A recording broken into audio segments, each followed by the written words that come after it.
আসসালামু আলাইকুম। অল্প একটু মাংস নিয়ে বিরিয়ানি রান্না করতে চলে আসছি। তো আজকে বিরিয়ানি খাচ্ছি, কারণ আমি মুরগি আনলে আমার ঘরে যখনই মুরগি আনবো তখনই হচ্ছে আমার বাচ্চাদের পছন্দের বিরিয়ানি রান্না করার চেষ্টা করি।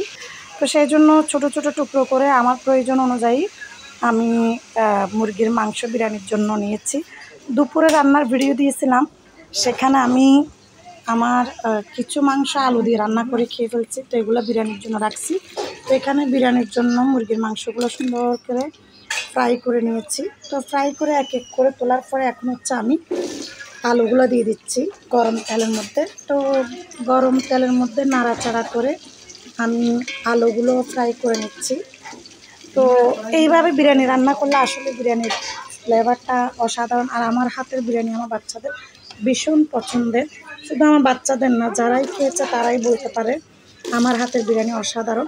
তো সেখানে দারুচিনি, এলাচ দিয়ে দিচ্ছি, তারপর পেঁয়াজ কুচি দিয়ে দিচ্ছি। এরপর হচ্ছে পেঁয়াজ বাটা, আদা বাটা, রসুন বাটা এগুলো দিয়ে দিচ্ছি। এগুলোর পরে হলুদ, মরিচ, মশলা এগুলো দিয়েছি।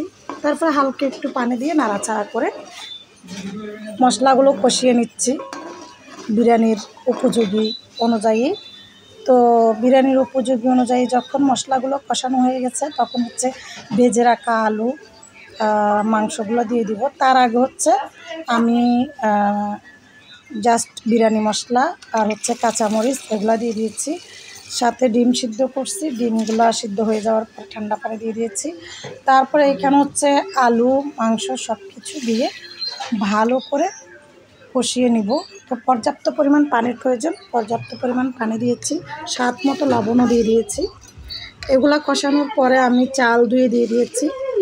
চাল ধুয়ে আমি আমার প্রয়োজন অনুযায়ী ফুটন্ত গরম পানি দিয়ে দিয়েছি, যাতে শর্টকাটভাবে বিরিয়ানিটা সময় কম লাগে, এভাবে যেন বিরিয়ানিটা তাড়াতাড়ি করে হয়ে যায়।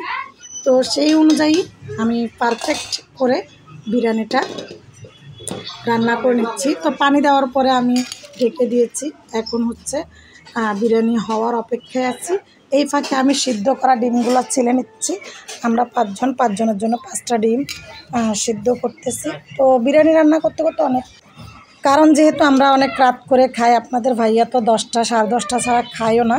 তো আমি বিরিয়ানি রান্না করতে গেছে প্রায় 9টার কাছাকাছি। তো ডিমগুলা ছিলে নিচ্ছি। হ্যাঁ, তো ডিম ছিলতে ছিলতে এই পর্যায়ে কিন্তু আমার বিরিয়ানি অলরেডি টকবক টকবক করে ফুটাফুটি শুরু করে দিয়েছে। আর এই মুহূর্তটা আমার কাছে রীতিমতো ভালো লাগে। তারপর আমি আপনাদের সাথে এই ফুটন্ত দৃশ্যটা অলমোস্ট সব ভিডিওতে শেয়ার করি, কারণ আমার কাছে ভালো লাগে।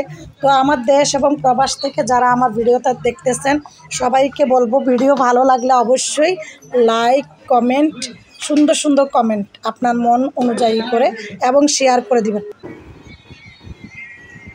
তো জাস্ট অসাধারণ একটা বিরিয়ানি, খুবই লোভনীয়। আর আমার হাতের বিরিয়ানি মানে তো কোনো কথাই হবে না, অসাধারণ।